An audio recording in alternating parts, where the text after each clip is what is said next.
കള്ള വോട്ടെന്ന് പറഞ്ഞാൽ എന്താണ്? അത് അവർക്ക് ആദ്യം മനസ്സിലാക്കണം. കള്ള വോട്ടെന്ന് പറഞ്ഞാൽ എന്റെ വോട്ട് നിങ്ങളാരെങ്കിലും ചെയ്യുന്നതാണ് കള്ളവോട്ട്. ഇതിൽ വോട്ടെന്ന് പറഞ്ഞാൽ വോട്ടർ പട്ടികയിലുള്ള വോട്ട് ആ വോട്ടർക്ക് വന്ന് അവരുടെ ID കാർഡ് കാണിച്ച് വോട്ട് ചെയ്യാനുള്ള റൈറ്റ് ഉണ്ട്. അവിടെ ഈ ഇലക്ഷൻ കമ്മീഷൻ വോട്ട് ചേർക്കൽ പ്രക്രിയ ആരംഭിച്ചപ്പോൾ മുതൽ വോട്ട് ചേർക്കുന്ന ജോലികൾ ഇവിടെയുള്ളവർ ചേർന്നു. അതെല്ലാം തന്നെ ഓൺലൈനിൽ ചേർക്കുന്നതാണ്. ആ ഓൺലൈനിൽ ചേർന്ന വോട്ടുകൾ ആ വോട്ടർമാർ വന്ന് ചെയ്യുന്നു. ഇപ്പൊ ഇത് ആ സമയം മുതൽ ഇവർക്ക് അറിയാം ഇവിടെ ജയിക്കില്ല എന്ന്. അപ്പോൾ മുതൽ ഇവർ വോട്ട് ചേർക്കുന്ന ജോലിയൊന്നും ചെയ്യില്ല. അതൊക്കെ മെനക്കെട്ട ജോലിയല്ലേ, അതൊന്നും ചെയ്തിട്ടില്ല. അങ്ങനെ വോട്ട് ചേർക്കുന്ന പ്രക്രിയ എല്ലാം പൂർത്തീകരിച്ച് ശേഷം വോട്ട് ചേർത്ത് കഴിഞ്ഞാൽ എന്താണ്, ആ വോട്ട് കരട് പ്രസിദ്ധീകരിക്കും. 4 പ്രാവശ്യം ഇലക്ഷൻ കമ്മീഷൻ പ്രസിദ്ധീകരിച്ചു. ഞങ്ങൾക്കുള്ള ആക്ഷേപങ്ങളെല്ലാം ഞങ്ങൾ കൊടുത്തു. ആ കൊടുത്തതിന്റെ അടിസ്ഥാനത്തിൽ ചില വ്യാജ വോട്ടുകൾ വന്നതെല്ലാം നീക്കം ചെയ്തു. ബാക്കി ആരെയൊക്കെ വോട്ടുകളുണ്ടെന്നുള്ള കാര്യം നമുക്ക് നുള്ളിപ്പറക്കി കീറി പരിശോധിക്കാൻ പറ്റില്ല. ട്രാൻസ്ജെൻഡർക്ക് വോട്ട് അതറിയാം, അത് മനസ്സിലാക്കണം. ട്രാൻസ്ജെൻഡേഴ്സ് താമസിക്കുന്നത് ഈ വഞ്ചൂരാണ്, ഇവിടെയാണ്. അവർ ക്യാമ്പ് ചെയ്യുന്നതാണ്. അവർ ഒറ്റയ്ക്ക് വീടുകളിലല്ല താമസിക്കുന്നത്. അവിടെ അവരെല്ലാം കൂടെ ഒരുമിച്ചാണ് അവർ താമസിക്കുന്നത്. ഇവിടെയാണ് അവരെ മനുഷ്യരായി അംഗീകരിച്ചത്. ഈ വാർഡിൽ ഞാൻ 2015 കൗൺസിലറായിരുന്ന കാലഘട്ടത്തിലാണ് അവരെല്ലാം കുടുംബശ്രീയിൽപ്പെടുത്തിയത്.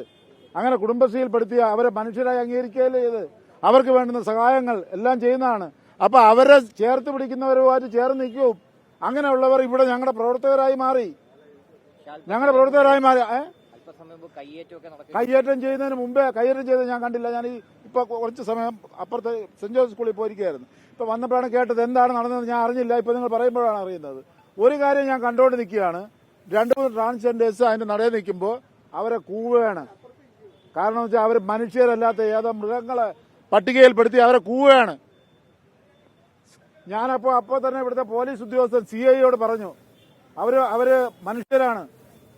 അവരെ ഈ തരത്തിൽ കാണിക്കുമ്പോൾ നിങ്ങൾ വനിതാ പോലീസിനെ കൊണ്ടുവന്ന് ഈ കാണിച്ച സ്ത്രീകളായിട്ടുള്ളവരാണ് കാണിച്ചത്, അവരെ അറസ്റ്റ് ചെയ്തുകൊണ്ട് പോകണമെന്ന് പറഞ്ഞു. അപ്പോൾ പോലീസ് അനങ്ങിയിട്ടില്ല. പോലീസ് ഇറങ്ങാത്ത ഒരു സംഘർഷം ഉണ്ടാകണ്ടെന്ന് കരുതിയിട്ടായിരിക്കാം, ചിലപ്പോൾ അങ്ങനെ ആയിരിക്കാം. ഏതായാലും ഞാൻ ആ ട്രാൻസ്ജെൻഡേഴ്സിന്റെ അടുത്ത് പറഞ്ഞ് നിങ്ങളൊരു പരാതി എഴുതി കൊടുക്കൂ. അപ്പോൾ അവർ പരാതി എഴുതാൻ പോകുന്നത് കണ്ടു. പിന്നെ എനിക്ക് ഇവിടെ തന്നെ മാത്രം കേന്ദ്രീകരിക്കാൻ കഴിയില്ല, മറ്റു ബൂത്തുകളും ഉണ്ട്. എനിക്ക് അവിടെയെല്ലാം പോകേണ്ടതായിട്ടുള്ളതുകൊണ്ട് ഞാൻ അങ്ങോട്ട് പോയി. അവർ പരാതി കൊടുത്തു എന്നുള്ളതാണ് ഞാൻ മനസ്സിലാക്കുന്നത്. ഏതായാലും ട്രാൻസ്ജെൻഡേഴ്സ് ആരും മനുഷ്യരല്ലേ. നമുക്കിവിടെ അവരെ വോട്ട് ചേർക്കാൻ പാടില്ലേ? അവരെ പ്രവർത്തകരാക്കാൻ പാടില്ലേ? അവരെ പ്രവർത്തകരാക്കുന്നതിൽ എന്താണ് കുഴപ്പം?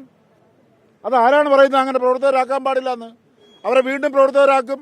അവർക്ക് ചെയ്യാൻ കഴിയുന്ന എല്ലാ സഹായങ്ങളും ഞങ്ങൾ ചെയ്യും. എത്ര പേരെ എതിർത്താലും മനുഷ്യരായിട്ടുള്ളവരാണ് അവർ. ഇല്ല, അത് അങ്ങനെ പറഞ്ഞാൽ മതിയോ? അങ്ങനെ എവിടെ ആക്രമിച്ചു? അവരാക്രമിച്ചില്ലല്ലോ. ഞാൻ അണ പൊട്ടിയാൽ ചേരയും കടിക്കുമെന്ന് പറയുന്നത് പോലെ അവർ നിൽക്കുമ്പോൾ അവരെ മാത്രം ഇങ്ങനെ നിന്ന് കൂവിയാൽ ആരാണ് സഹിക്കുന്നത്? നിങ്ങൾ ആരെങ്കിലും സഹിക്കുമോ? ഇവിടുത്തെ മാധ്യമ പ്രവർത്തകർ സഹിക്കുമോ? അവര് എത്രത്തോളം അവർ നോക്കണം, അവരെ മാനസിക ഒരു നില നോക്കണം. അവരെ സമൂഹം ആകെ അകറ്റി നിർത്തുകയാണ്. അവരുടെ കുറ്റം കൊണ്ടല്ല അവര് ട്രാൻസ്ജെൻഡേഴ്സ് ആയത്.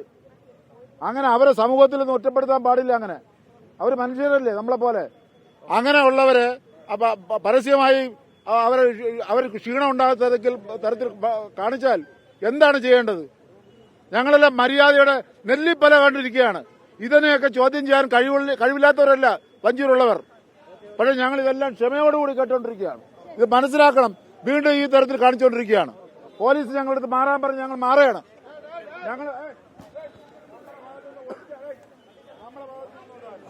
ലോകത്തെവിടെയായാലും ഏത് സമയത്തും 24 വാർത്തകളും ഓഗ്മെന്റഡ് റിയാലിറ്റി പാക്കേജുകളും എക്സ്പ്ലെയിനറുകളും വിശദമായി കാണാൻ ഞങ്ങളുടെ യൂട്യൂബ് ചാനൽ നിങ്ങൾക്ക് സബ്സ്ക്രൈബ് ചെയ്യാം.